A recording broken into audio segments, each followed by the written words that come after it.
ญาติโยมตั้งคำถามจนอาตมาฮับปบตาน ก็ขอชี้แจงแถลงไขกับคณะสัตยาติโยมเนื่องโดยวันนี้หลวงลุงติดศาสนกิจปอยหลวงวัดต่งท้อตำบลสองแควอำเภอดอยหล่อจังหวัดเชียงใหม่ทางท่านบิ๊กบอสเฮาก็ติดศาสนกิจปุ้นเปิ้นไปแม่แจ่ม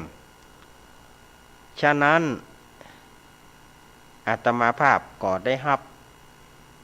อนุญาตจากท่านอาจารย์ท่านพระครูอภิวัฒนวิกรมท่านบิ๊กบอสใหญ่เฮาก็เลยบอกว่าวันนี้ก็มาแตนกำเนิดแตนหลวงลุงกำฉะนั้นวันนี้อาตมาภาพเก้ากับผมสามเณรรักปัญโยนันท์วัดสันเมืองตำบลหนองล่องอำเภอเวียงหนองล่องจังหวัดลำพูนก็เลยมาเป็นผู้ดำเนินรายการแตนหลวงลุงไปรายการนี้ชื่อเรื่องว่ารายการนี้ชื่อรายการสารธรรมยามค่ำสารธรรมยามค่ำถ้าเป็นวันเสาร์จะเป็นหลวงลุงชัยวัฒน์ถ้าเป็นวันอาทิตย์จะเป็นท่านพระครูอภิวัฒนวิกรมสลับซับเปลี่ยนกันไปวันจันทร์อังคารก็จะเป็นรายการของท่านพระครูปรัตน์ณัฐพงศ์ทิตาวุฒศิริกับน้องไนท์ชินดานัยสายใจวันพุธนี่ก็จะเป็นพระคุณเจ้าจากจังหวัดลำปางนะวันพุธวันพัดก็หลวงป่อพระเดชพระคุณหลวงป่อวัดสันบะแนะอำเภอเวียงป่าเป้าอย่างนี้พัดสุขสลับซับเปลี่ยนกันไปอย่างเอี้ยเนาะศรัทธาญาติโยมก็รายการนี้ออกอากาศภาคค่ำนี้ก็3สถานีด้วยกันก็คือสถานีวิทยุแม่ขจารโมเดิร์นเรดิโอ 94.50 เมกะเฮิรตซ์โดยการเอื้อเฟื้อถวายเวลาป้อน้อยสุวรรณแม่อนงพรหมมินทร์ขออนุโมทนาป้อน้อยเนอแล้วก็คลื่นธรรมะของชุมชนห้วยตองสักเรดิโอตั้งอยู่วัดห้วยตองสักตำบลขวางเปาอำเภอจอมทองจังหวัดเชียงใหม่โดยเมตตาธรรมของหลวงป่อวาปีวรมานิต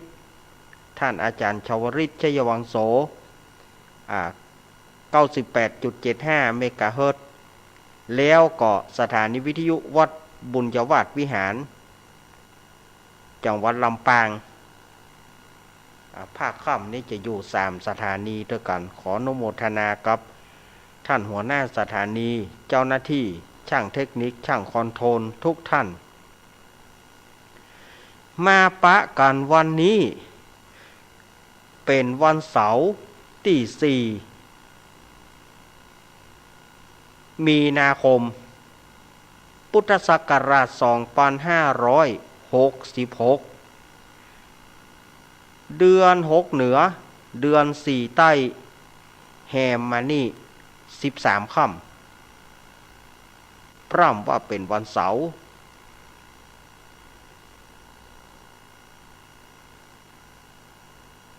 เมื่อได้มาปะกันเป็นที่เรียบร้อยอาตมาภาพก็จะได้เชิญชวนคณะสัตยาติโยมไหว้พระและร่วมกันสวดทำวัดเย็นแบบพื้นเมืองด้วยกันถ้ารายการอาตมาตกมาแตนนี่อาตมาก็จะมีกิจกรรมสวดมนต์ทำวัดเย็นแบบพื้นเมืองเนี่ยเนาะเพื่อความเป็นมงคลแก่สัทธาญาติโยมต่างหลายเอาละเอามาร่วมสวดทำวัดเย็นด้วยกันก่อนอื่นนั้นก็ไหว้พระก่อนเนาะ กราบ1กราบ2กราบ3อะระหังสัมมาสัมพุทโธภะคะวา พุทธังภาควันตังอภิวาเทมิสวากขาโตภะคะวะตาธัมโมธัมมังนะวะสามิสุปฏิปันโนภะคะวะโตสาวกสังโฆสังฆังนะมามิหันธรรมยังพุทธัสสะภะคะวะโตปุปภาคณมัคคารังกโรมาเสนะโมตัสสะภะคะวะโตอะระหะโตสัมมาสัมพุทธัสสะนะโมตัสสะภะคะวะโตอะระหะโตสัมมาสัมพุทธัสสะนะโมตัสสะภะคะวะโตอะระหะโตสัมมาสัมพุทธัสสะโยสันนิสิโนวาราโพธิมูเลมารังสะเสนังมหันติงวิจัยโยสัมโพธิมากันจิงวะอานันตัญญารันโนโยโลกุตตโมตังปันนามามิพุทธังเยจะพุทธาอาติตาจะเยจะพุทธาอนาคาตาปัจจุปันนาจะเยพุทธาอาหังวันตามิสัพพะตาอิติปิโสภะคะวะอะระหังสัมมาสัมพุทโธวิจจารณะสัมปันโนสุขโตโรกาวิโตอนุตตโรปุริสธรรมสารถิสัทธาเทวมนุสานังพุทโธภควาติพุทธังชีวิตังยาวานิปานังสารนังกัจฉามินัตถิเมสารนังอัญญังพุทโธเมสารนังวรังเอเตนะสัจจวัชเชนะโหตุเมชัยยะมังการังอุตตะมังเคนะวันเทหังปัฏฐพังสุงวารุตตามังพุทเทโยจาริโตโทโสพุทโธคามาตุตังมะมังอันทังกิโกอาริยปัฏโธจานานังโมคคาภาวิสัยยะอุชุจามะโคธัมโมอายังอาสันติกาโรปานิโตปานิยานิโกตังปันนามามิธัมมังเยจะธัมมาอาติตาจะเยจะธัมมาอานาคาตาปัจจุปันนาจะเยธัมมาอะหังวันตามิสัพพะตาสวาคาโตภะคะวะตาธัมโมสันทิฏฐิโกอาการิโกเอหิปัสสิโกโอปนายิโกปัจจตังเวทิตาโพวินยูหิติธัมมังชีวิตตังยาวานิปานังสารนังกัจฉามินัตถิเมสารนังอัญญังธัมโมเมสารนังวารังเอเตนะสัจจวัชเชนะโหนตุเมชัยยะมังการังอุตตมังเคนะวันเทหังธัมมันจะทูวิตังวารังธัมเมโยจาริโตโทโสธัมโมขามาตุตังมะมังสังโฆวิสุทโธวราทากินายโยสันตินตริโยสัพพมาราภาหิโนกุเนหิเนเกหิสามิทิปัตโต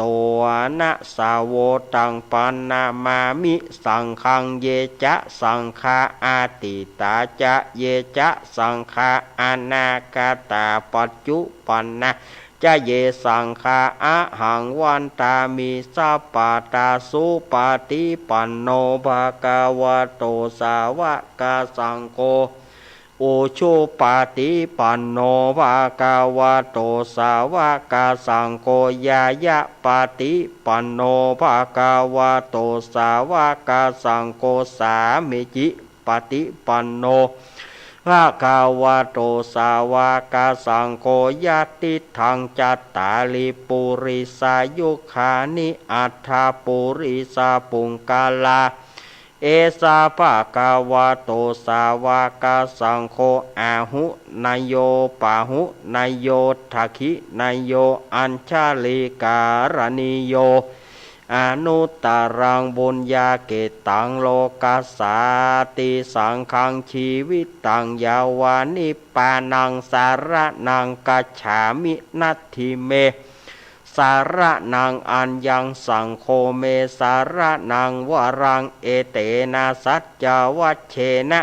โหตุเมชัยยะมังการังอุตตมังเคนะวันเทหังสังคัญจะทูวิตังวรังสังเกโยจาริโตโทโสสังโฆขมาตุตังมะมังอิเจวามันจันรัตนาสนัยยังนามันสมาโนรัตนาตายังยังบุญญาวิสันทังวิปุรังอารันทังตาสานุภาเวนังหาตันตารโยกราบหนึ่งกราบสอง กราบสามเอาแล้วคณะศรัทธาญาติโยมต่างหลายอาตมาภาพก็ได้นำศรัทธาญาติโยมไหว้พระทำวัดเย็นแบบปื้นเมืองก็เรียบร้อยบัวระมวลปริปุณังเนอเพื่อเป็นสิริมงคลแก่ศรัทธาญาติโยมต่างหลายเมื่อมาปะกันแล้วอาตมาภาพก็บ่ฮื้อได้กลาดเกลี้ยวเสียเวลาอาตมาภาพก็จะได้นำเอาสาระต่างๆมาเล่าให้กับคณะศรัทธาญาติโยมได้ฟังกันก่อนที่จะได้เล่าสาระต่างๆนั้นก็ขอเชิญชวนคณะศรัทธาญาติโยมร่วมทำบุญในวันมาฆบูชาอันเป็นวันสำคัญแห่งพุทธศาสนาของเฮาเป็นวันที่พระสงฆ์จำนวน 1,250 รูปมาประชุมจุมนุมกันโดยบ่ได้นัดหมายอยู่ๆก็มากันโลมาที่วัดเวรุวนารามหรือว่าวัดเวรุวันง่ายๆก็คือวัดป่าไผ่มาที่วัดป่าไผ่พระสงฆ์เหล่านั้นล้วนแต่เป็นพระอรหันต์ขีณาสพล้วนแต่เป็นเอหิภิกขุอุปสัมปทาคำว่าเอหิภิกขุอุปสัมปทานั้นก็คือพระพุทธเจ้าเปิ้นบวชให้เองที่มีชื่อที่เปิ้นเรียกว่าเธอจงเป็นภิกษุมาเถิดพระสงฆ์จำนวน 1,250 รูปมาประชุมจุมนุมกันครั้งนั้นองค์สมเด็จพระสัมมาสัมพุทธเจ้าเปิ้นก็ได้ประทานแสดงโอวาทปาติโมกข์อันเป็นหัวใจสำคัญแห่งพุทธศาสนาของเฮาฉะนั้น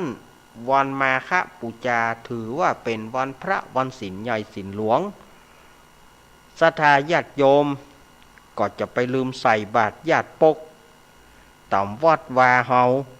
หรือว่าจะไปทำบุญที่ไหนก็ตาม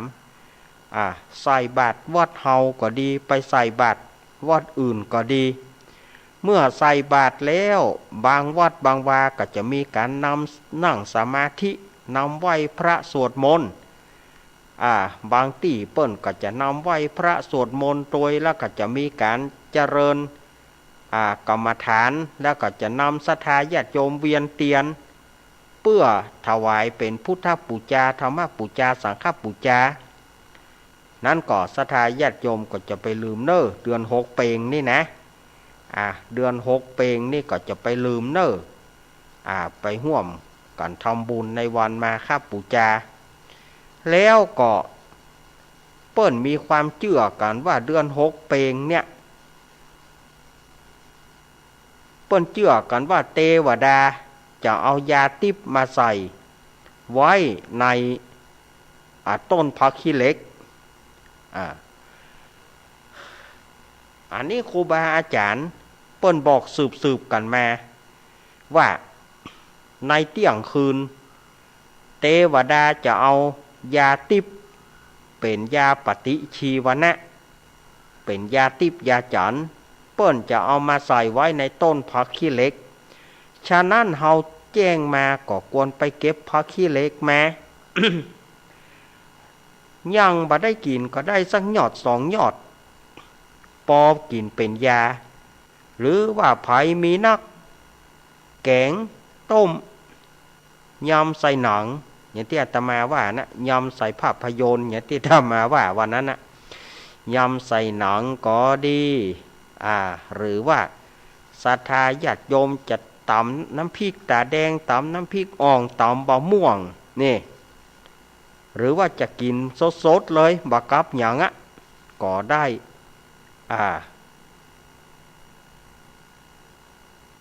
จะไปหัวใส่ได้นะสักข้องนี่หัวใส่เก็บวันนี้ไปบ่เฮาบอกคือโคตรคือเฮาต่างหากศรัทธาญาติโยมว่าเฮาบอกว่ามันบ่ถึงเวลาเตื้อโคตรคือเฮาต่างหากก็เฮาจะเก็บมันกินวันนี้บ่ได้กะด่าเฮาต่างหากก็กินวันนี้ได้เอามาลวกวันนี้เอามาใส่ตู้เย็นไว้ก็ได้แต่ว่าญาติโยมจะบ่ได้ยามันจะบ่เป็นยาเพราะว่ามันบ่ถึงเวลาคือกินนี่กินได้นะอาตมาก็ตึงบ่แห้มนะอาตมาตึงบ่แห้มหรอกแต่ว่า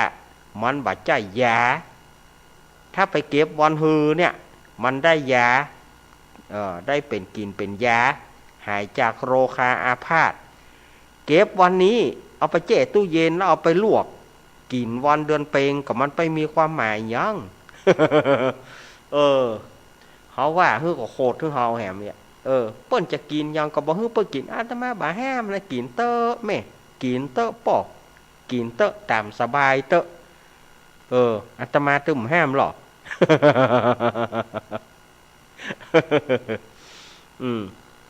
ไม่เกี่ยวกี่เข้าแล้วว่าไม่เกี่ยวไม่เกี่ยวอวดร่าง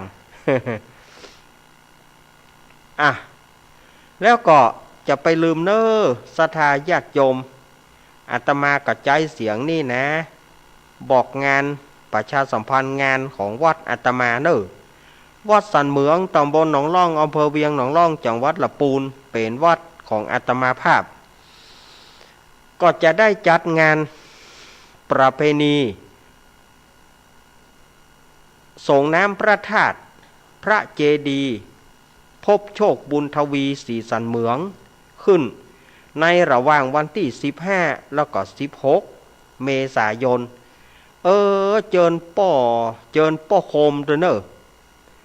เจิญป้อโคมด้วยนะสาราโคมแม่น้อยพองพรด้วยเนอะเปิ้นไปศาลามาแปลงพระธาตุเนาะแล้วก็ป่อน้องนโมแม่น้องนโมด้วยแล้วก็ป่อน้องการ์ตูนเจิญเนอะลุงอ้ายเมียงเนอะลุงอ้ายลุงอ้ายเมียงอย่าไปลืมเนอะลุงอ้ายเนอะลุงอ้ายเมียงก็มานะลุงอ้ายลุงอ้ายบ้านนั้นอย่างก็บ้านห่างต่ำลุงอ้ายเมียงมาเนอะลุงอ้ายเนอะมาร่วมกันทำบุญประเพณีนะเจิญเนอะแล้วก็เจิญจวนคณะศรัทธาญาติโยมทั้งหลายไปร่วมกินร่วมทานกันเนอะวันที่15ตอนแรงวันที่14ตอนแรงก็จะมีการแห่น้ำสง จะแห่น้ำสงแวดบ้านแวดจองในวันเหน่านั่นนะแล้วก็วันพญาวันที่15ก็จะได้พระสงฆ์จำนวน30รูปก็จะได้เจริญพุทธมนต์ชัยมงคลคาถาแล้วก็วันที่16 9 โมงเป็นต้นไปก็หัววัดหัววาแห่เครื่องทายทานเข้าร่วมทำบุญงานนี้มีซอให้ฟังเด้อมีซอให้ฟังตลอดทั้งวันแล้วก็โต๊ะกลางค่ำกลางคืนวันที่16ก็เป็นรำวงย้อนยุคคณะก็วงแหวนรอบ3อีกอันนั้นก็เป็นเรื่องของละอ่อนเขาของคนใหญ่ก็อยู่ตึก6 โมงอันนั้นก็เป็นของละอ่อนเขาก็เชิญชวนคณะสัตยาญาติโยมมาร่วมกินร่วมทานกันในงานนี้อาจจะบ่ได้นิมนต์พระคุณเจ้าทั่วถึงอาจจะบ่ได้เจิญศรัทธาทั่วถึงก็ใจกระบอกเสียงเนี่ยใจกระบอกเสียงใจวิทยุเนี่ยเป็นสื่อกลางเป็นสื่อแจ้งให้ศรัทธาญาติโยมมาร่วมกินร่วมทานกันนะโดยเฉพาะศาลาที่แปลงธาตุป้อโคมป้อโคมแม่น้อยผ่องพันเนี่ยก็ไอ้ตุ้มป่อน้องนโมแม่น้องนโมแล้วก็ป่อน้องการ์ตูนลุงอ้ายลุงอ้ายเมี่ยง มาร่วมกันเนอลุงอ้ายเนอเอาละศรัทธาญาติโยมวันนี้อาตมาภาพก็จะได้เอานิทานแม่เพนเพื่อก็ขอนิทานเกี่ยวกับป่อกับแม่นี่นะลูกเน้นเอามาเล่าให้ฟังกันมั้ยละอ่อนบะเดียวไก่ศีลไก่ธรรมลืมป่อลืมแม่ป่อแม่ว่าอย่างเขาบ่ให้ฟังเอานิทานมาเล่าให้เขาพ่องเหรอเดียวเนาะเล่ากัน วันนี้อาตมาภาพก็จะได้นำเอานิทานในเรื่องใจป่อใจแม่มาเล่าให้กับศรัทธาญาติโยมถ้ามันบัดตันจบช่วงแรกกับช่วงที่2ก็มาต่อกันเนาะถ้ามันจบช่วงแรกก็แล้วไปก็หาเรื่องอื่นมาเล่าแถม นิทานเรื่องใจป่อใจแม่นี้มีใจความว่าอย่างเดิมทีมี2 ตายายเป็นคนตุกคนยากตายายนี่นะเป็นคนตุกหาเจ้ากินค่ำหาเมื่อแรงนี้ไปกินวันพุธหาเมื่อเจ้าไปกินเมื่อค่ำอย่างเงี้ย เพราะว่าความตุกความยากแต่ว่า2 ตายายเนี่ยก็มีลูกเป็นลูกพ่อใจ4 คนด้วยกัน มีลูกพ่อใจล้วนๆน่ะ4 คนแต่ละคนก็เนี่ยใดมันอย่างชีวิตชะตาของคนเฮาอย่างยุคบัดเดียวเนี่ยลูกคนตุกใครเหียนลูกคนตุกนี่ใครเหียนแต่ว่าทุนบ่มีบางคนก็ได้จบแค่ป.6 เป็นอย่างที่สุดสามัญป.6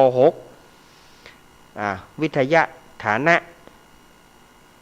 ใครเฮียนต่อบ่มีเงินเฮียนอันที่ลูกคนมีนะพ่อแม่เต็มใจส่งมีแต่ใดทุ่มตะอันกับบ่ตั้งใจห้ำบ่ตั้งใจเฮียนพ่อแม่ส่งไปกับบ่เฮียนจุพ่อจุแม่เมื่อจุและยังบ่ปอเตื้อก็ยังทำตัวเกกมาเรเกเรคบเปื่อนคบฝูงกินเหล้าเมายาบ่ลองต้องแต่งเนี่ยบ่ได้ประโยชน์นะอันใดอย่างว่าลูกของตายายเนี่ยตึง4 คนนี่ก็ มีใจใคร่เฮียนโฮบเราพ่อแม่ก็ว่าเอ้ยลูกตึงสี่เหยบ่เฮียนนะบ่พ่อแม่บ่มีสตางค์ก็ด้วยความอยากจะเฮียนของละอ่อนตึงสี่เนี่ยก็ให้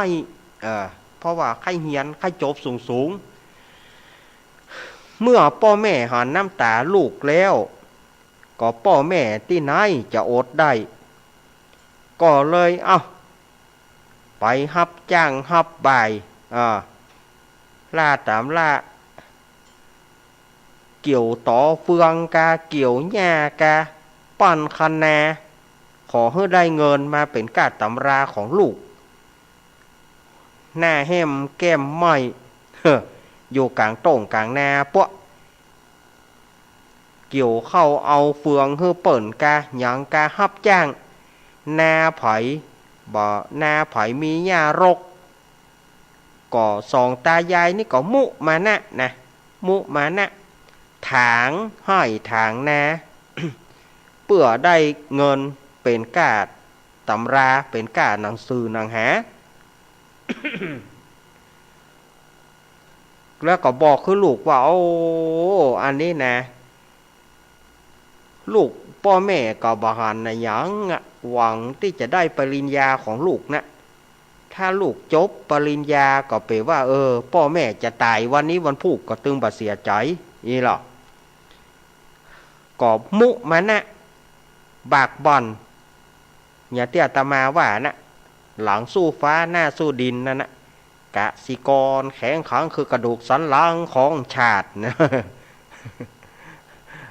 ไทยจะเรืองอำนาจเพราะไทยคือชาติบ้านเมืองนะ เตียนเกษตรกรนะเนาะหลังสู้ฟ้าหน้าสู้ดิน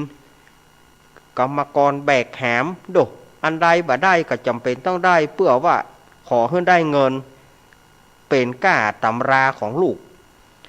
จนลูกเนี่ย4 คนเนี่ยนะได้รับปริญญาได้รับปริญญาตรีโดสถาญาติโยมจนจบปริญญาตรีเลยนะโอ้พ่อแม่ก็ภูมิอกภูมิใจแต่เนอ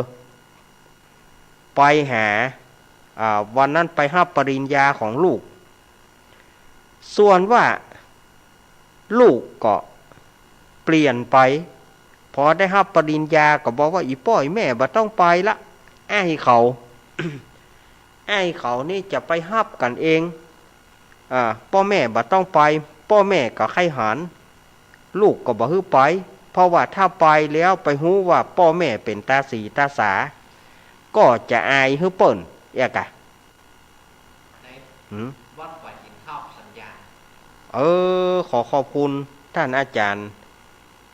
ท่านพระครูสมุวิสุวัตวรกิจโจนะครับที่เปิ้นรับสัญญาณวัดฝ่ายหินเนาะ 104.50 เมกะเฮิรตซ์กำเดียวผมจะไปต่อแถม3 ทุ่มถึงเที่ยงคืนนะครับเนอะ ทีนี้ลูกเต้าก็รับปริญญาไปพ่อแม่ก็เอาละกลัวลูกอายเปิ้นบ่ฮื้อไปก็บ่ไปนั่งให้ฟังวิทยุสมัยนั้นมีกับวิทยุทรานซิสเตอร์เนี่ยลูกรับปริญญาก็พ่อแม่ก็มีชื่อลูกดีอกดีใจไหววิทยุให้ตัวพ่อแม่ขอดีใจเนอะแต่ว่าก็เป็นโจกของเขานะเป็นโจกของเขาลูกถึง4 คนนี่พอจบปริญญาแล้วก็ได้ไปแต่งงานกับลูกเศรษฐีลูกพ่อเศรษฐีเนี่ยเปิ้นก็มีลูก4 คนเหมือนกันลูกสาวก็เลยเขา4 คนนี่เป็นบุญเก่าจักนำก็ไปได้แต่งงานลูกเศรษฐีเมื่อแต่งงานลูกเศรษฐีแล้วก็มีความสุขเนาะหนูตกถังข้าวสารหนูตกถังข้าวสารกินโบะขว้างบะกินโบะขว้างบะกินง่ายกระจายโอยกินกำขว้างก ถือว่าเป็นเศรษฐีแล้วหรอลืมป่อลืมแม่ที่อยู่บ้านนอกนะสถาญาติโยมลืมป่อลืมแม่ที่อยู่บ้านนอกบอกกึดถึงเวลาไผมาถามผมเป็นลูกเศรษฐีผมเป็นบัณฑิตได้รับปริญญาตรีโดยบ่มีพ่อแม่อยู่เบื้องหลังเนี่ยคนเฮานี่เวลามีหน้ามีตามักจะลืมพ่อแม่สถาญาติโยมส่วนว่า พ่อแม่นะก็เอาเข้าไปญาการยังก็บ่ไหวแหละลูกก็บ่มาพอปีเดือนจีปีใหม่เปิดมาดำหัวป่อดำหัวแม่แต่ว่าเขา4 คนเนี่ยบ่แม้เป็นบ่ฮู้จักพ่อแม่บ่เคยมาดำหัวบ่เคยมาดำเก้าบ่เคยมาสาระสลงข้าวแคบแผ่นก็บ่ได้กินขนมจอกห้องก็บ่ได้กินบ่เต้าหน่วยก็บ่ได้กินแต่พ่อแม่ก็บอกว่าเนี้ยเมื่อญาติการยังบ่ได้เปิ้นบ่จ้างก็ขอทานแหละขอทานไปขอทานตึงวันค่ำไหนก็นอนหั่นขอนอนต่ำปื้นกะล่างเปิ้นพ่องขอนอนต่ำใต้ถุนตึกพ่องขอนอนต่ำสารวัตรพ่องขอนอนต่ำที่ว่าการอำเภอพ่องเปิ้นก็บางคนก็ใจดีบางคนก็ใจแห้บางคนก็ฮื้อนอนอยู่ซอกตึกปุ่นนอนแล้วแจ้งมากับปิกเนอบางคนก็ล่ำเหลือไปฮื้อไปนอนเล่าไก่ปุ่นสถาญาติโยมบางคนก็ฮื้อไปนอนเล่าไก่ปุ่นไม่ไปนอนได้หายยิบๆเปิดกันนั่นแต่ว่า2 ตายายนี่ก็อดทนถือว่าเป็นกรรมเก่าแจ้งมากับไปขอทานมีวันหนึ่งไปถึงบ้านลูกก็บ่ฮู้ว่าเป็นลูกนะบ่ฮู้ว่าเป็นบ้านของลูกเดินโซซัดโซเซไปมันค่ำแล้วเพื่อจะไปขอนอนไปนอนบ้านเศรษฐีพอดีในช่วงค่ำนั้นน่ะ ลูก4 คนรวมตึงเมียนั่งกินข้าวแรงกันนั่งกินข้าวแรงไทหูดแกงพะละก็บอกก้อมมันเนาะแมลงนี่นะบ่กินก็กินกู้ขาบหลับกู้กอมก้าลูกเศรษฐีนี่ถ้าจะบ่กินแกงพะละแกงก้อมนี่นะเนาะกำลังนั่งกินข้าวแรงพอดีว่า2 ตายายเข้าบ้านมาไอ้4 พี่น้องนี่ก็เนี่ยได้บ่ะไผเนี่ยอีป่ออีแม่โลเนี่ยอีป่ออีแม่เฮาโลบ่ะไอ้หูได้ก็พ่อกะพ่อแม่เฮาแต่กันเนี่ยมันจะมาหาแห่มันอย่างนี้โหนะนั่นเขาจะมาหาแห่เขาอย่างนี้โหนะเนี่ยได้บ่ะเฮาแต่งหูจักเนาะสดาญาติโยมเฮาแต่งบ่หูจักเนาะทีนี้ก็พ่อแม่ไปหันเขาใส่บ่อ้ายสู่อยู่ดีสบายกับลูกอยู่ดีสบายกับ4 คนเนี่ยกำลังกินข้าวกันหยังลูกไอ้4 คนนี้ก็บ่สนใจเนี่ยกุยลาบโอ่งโมงควายนอนเนาะกำลังกินลาบหรอปลากันกุยลาบพ่อแม่ก็ลำแต่อ้ายแต่พ่อแม่นะลำแต่อ้ายแต่ลูกอีแม่คืนนี้แม่ขอนอนปื้นกะล่างนี่คืนหนึ่งเนอะทีนี้เขา4 คนกับปลากันหานหน้าพ่อหน้าแม่แล้วก็ฟังอิ่มเข้าเหียลาบกำลังลำมันเนาะบักกินนะกลัวพ่อแม่มาลูกกินเรื่องมันแบบจะว่าอย่างนึกว่าดีใจกลัวพ่อแม่มาลูกกินไผเป็นลูกแกขอทานลูกแกมีไหนไอ้เหยอันนี้พ่อแม่นะพ่อแม่ของลูกพ่อแม่ผู้ฮือกำเนิดลูกนะแล้วก็ได้ ส่งเสียลูกห้ามลูกเฮียนจนถึงว่าได้ปริญญาจนถึงลูกมาได้ลูกเศรษฐีเนี่ยพ่อนะแม่นะโอ้ฉันบ่เคยมีลูกฉันบ่เคยมีพ่อมีแม่ยังอีแกเขาอะไปขอทานซกกระปกไปขึ้นเฮือนฉันมาเนอะ ว่าเนาะมันน่าบ้องหูสักทีเนาะอาตมาว่านะบ้องหูมันในเน็ตเถอะกำนะฉันเนี่ยเป็นลูกเศรษฐีหรอฉันบ่มีพ่อแม่ที่เลวซามฉันบ่มีพ่อแม่ที่ขอทานหรอกไปอย่าไปลูกทั้งสี่กับผสมลงกันไปเหียฉันบ่มีพ่อแม่ยังแกอายเฮ้ยอันนี้ป่อนะแม่นะพ่อแม่ส่งไอ้เขาเฮียนมาเนี่ย ไอ้เขาเอาไปขว้างในเหีย เนี่ยหยังลืมป่อลืมแม่ฉันบ่เคยลืมฉันเป็นลูกเศรษฐีฉันบ่ได้เป็นลูกขอทานฉันบ่ฮู้จักไปฮื้อปนไปไปเหียก็เลยตึบโยนน่ะสดาญาติโยมพ่อแม่ก็ ถ้าว่าเจ้าบ่ฮักพ่อฮักแม่ก็พ่อแม่ขอนอนนี่คืนเดียวได้ก็บ่ได้ขอทานมานอนเฮือนฉันมันเป็นเสนียดจันไรบ่ได้แม่มันปากันไล่ไปปากันไล่ไปเขาก็ปากันนะ8 คนนะ8 ลุม 2มันจะไปอยู่ไหวอย่าใดสถานญาติโยมไปฮะไปขอทานจะไปมานี่อย่าไล่ยังหมูยังหมาสถานญาติโยมไล่ป่อไล่แม่ยังหมูยังหมาไปบ่ปอ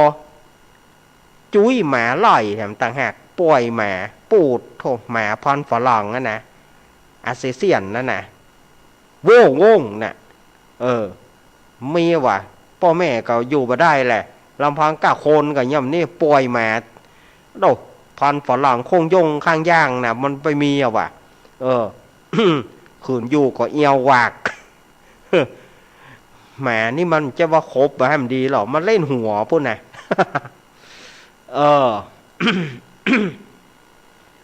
ไล่ป่อไล่แม่หนีเมื่อไล่ป่อไล่แม่หนีพ่อแม่ก็อยู่บ่ได้ก็จำเป็นต้องไปถือว่า10 ลุม 2ตึงหมาหมา2 ตัวเนาะลูกแต่4ลูกสไป4ไล่ไปบ่พอตึบโยนไปคนขอทานไปไล่มาสถานญาติโยมแต่ด้วยกรรมที่เขาได้สร้างนั่นนะกรรมที่เขาได้ไล่ป่อไล่แม่ก็ส่งผลให้หันทันตาสถานญาติโยมขณะที่ตึบโยนอยู่นะ ลูกตึง4ก็พลัดตกคันไดเนาะไม่เหลือพวกเอาบะเต้าขว้างกันเนาะ ตกลงตึง4 คนคอหักตายตึง4 คนสถานญาติโยมโอ้พ่อแม่หันลูก ตกคันไดตายอย่างนั้นก็ฟังปิกมากอดศพลูกให้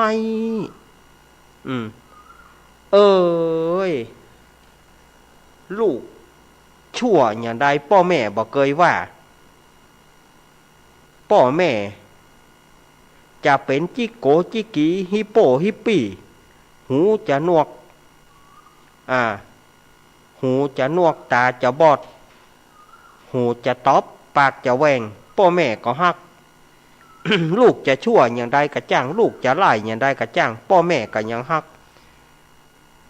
ลูกชั่วอย่างใดก็ไม่โกธาบิดรมารดาตัดลูกบ่ลงพ่อแม่ตัดลูกบ่ลงในที่สุด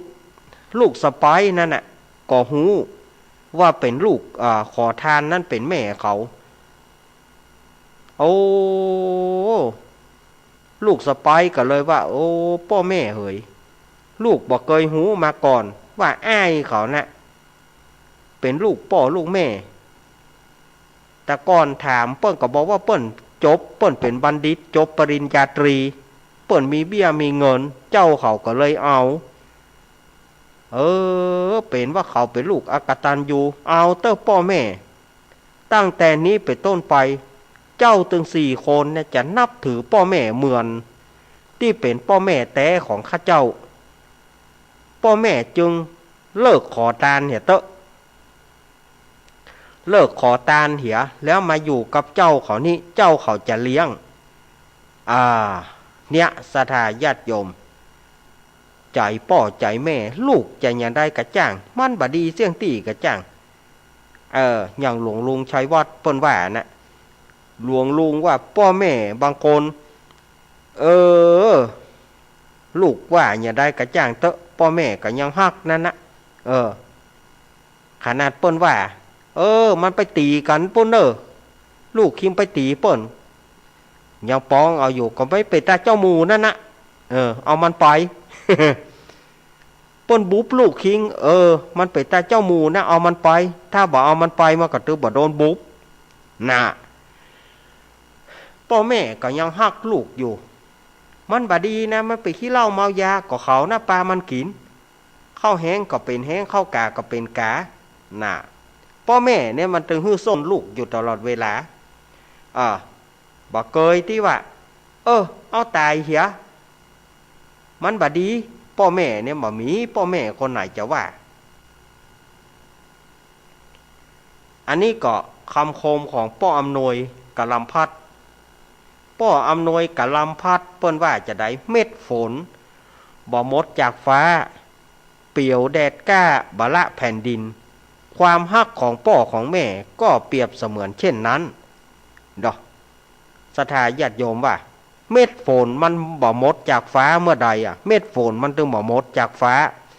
เปี่ยวแดดกล้าบะละแผ่นดินมีก็เปี่ยวแดดที่ไหนละแผ่นดินพ่องเปี่ยวแดดบะเกยละแผ่นดินความฮักของพ่อของแม่นะมันยิ่งกว่านั้นศรัทธาญาติโยมนะก็ญาติโยมก็อาตมาภาพก็เอาเรื่องใจพ่อใจแม่มาศรัทธาญาติโยมได้ฟังกันในช่วงแรกรายการสารธรรมยามค่ำนี้อาจจะเป็นประโยชน์แก่ศรัทธาญาติโยมบ่นักก็น้อย อาจจะเป็นประโยชน์อย่าง100 คนจะฟังอย่าง50 คน50 คนจะฟังอย่าง40จะฟังอย่าง30จะฟังอย่าง20จะฟังอย่าง10จะฟังอย่าง5 คน5 คนจะเหลือ2 คนหรือว่าเหลือคนหนึ่งที่เปิ้นฟังอยู่ก็ถือว่าดีละเปิ้นยังฟังอยู่อันบทบอกฟังสักคนนี่ก็อันนี้ก็ตัวภัยตัวมันนะอันนี้เฮาก็ว่าเฮาก็เปิดแ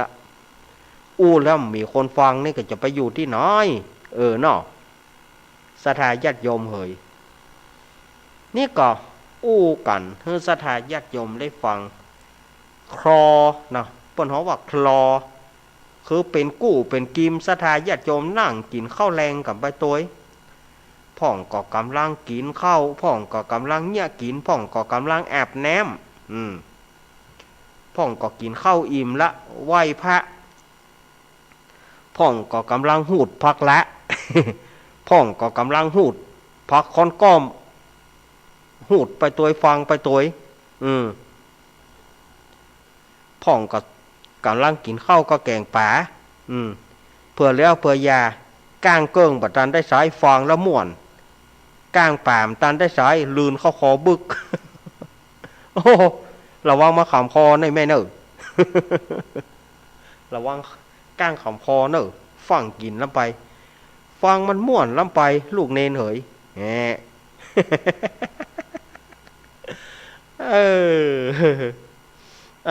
ก็ดีใจเปิ้นฟังเนาะ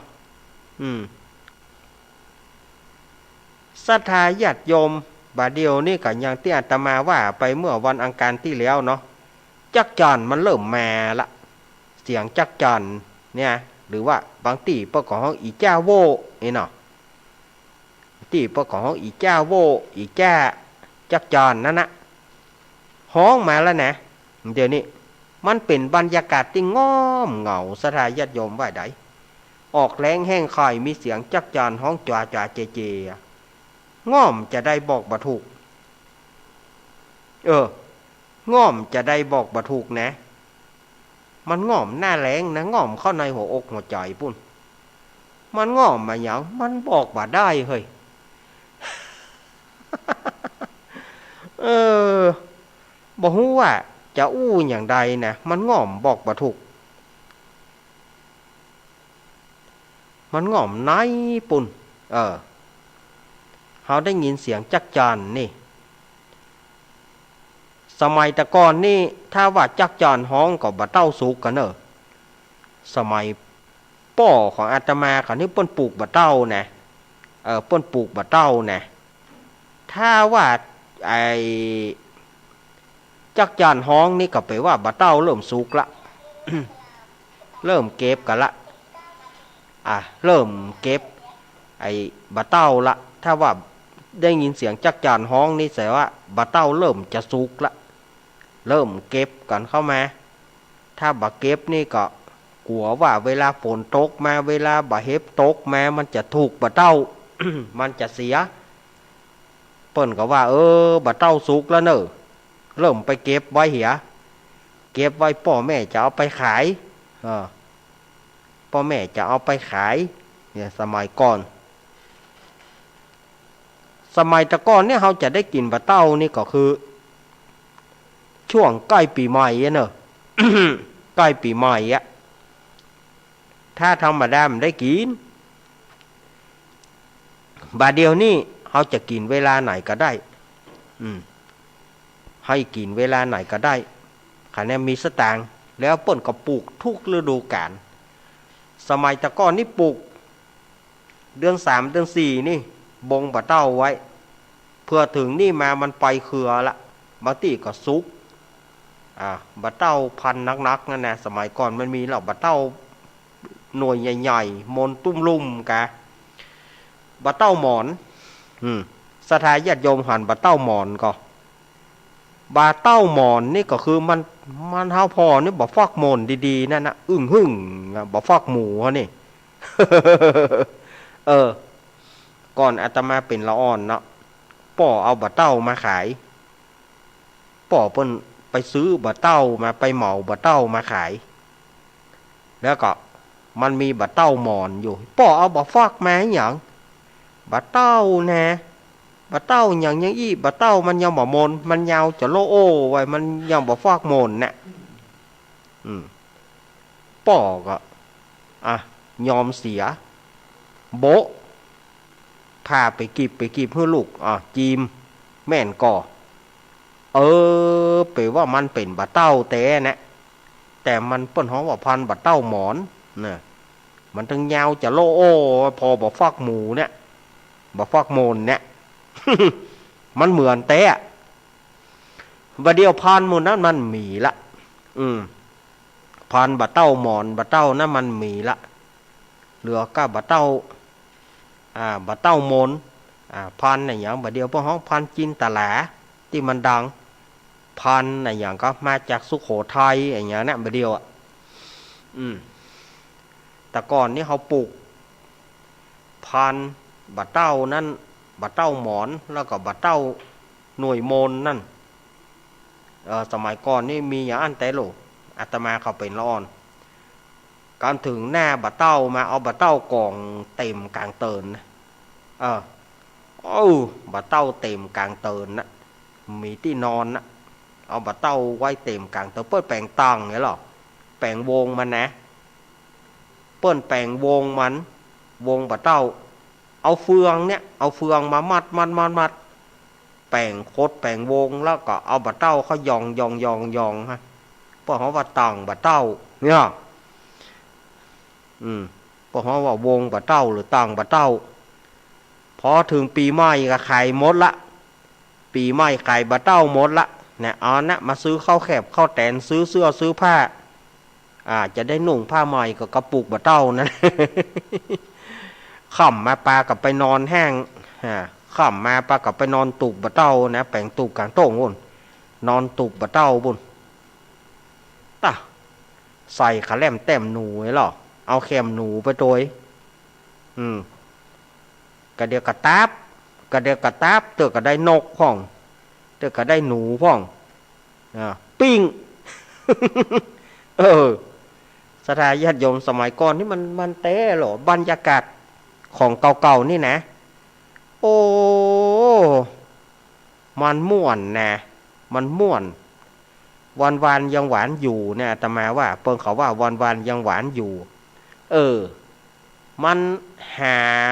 บ่ได้แล้ววันนี้มันหายไปหมดแล้วอย่างใกล้ปีใหม่มาเปิ้นจะเล่นกันเนาะใกล้ปีใหม่มาเปิ้นจะเล่นบะกรกาเปิ้นจะเล่นบะบ้ากาเปิ้นจะเล่นขว้างกระปองกาเล่นอีโจ่งกาต่ำเข้ากาแน่เป็นกิจกรรมที่ใกล้ปีใหม่เดือน6ออกมานี่เอาละต่ำเข้าละเมื่อคืนมากินข้าวน้ำข้าวแรงแล้วกินข้าวน้ำข้าวแรงแล้วก็เอาต่ำเข้ากันอ้าวศรัทธาญาติโยมมาถึงช่วงนี้เวลาของอาตมาหมดช่วงแรกของรายการจะไปฟังไรนีไปไหนเต้อเนอหยุดพักฟังการถ่ายทอดข่าวแล้วก็ฟังการสวดธรรมจักรแล้วก็สวดเมตตาย่อยเกินชั่วโมงเดี๋ยวมาปะกับอาตมาใหม่ในช่วงเกินหลังช่วงนี้อาตมาขอยั้งไว้ก่อนเนอขอเจริญพร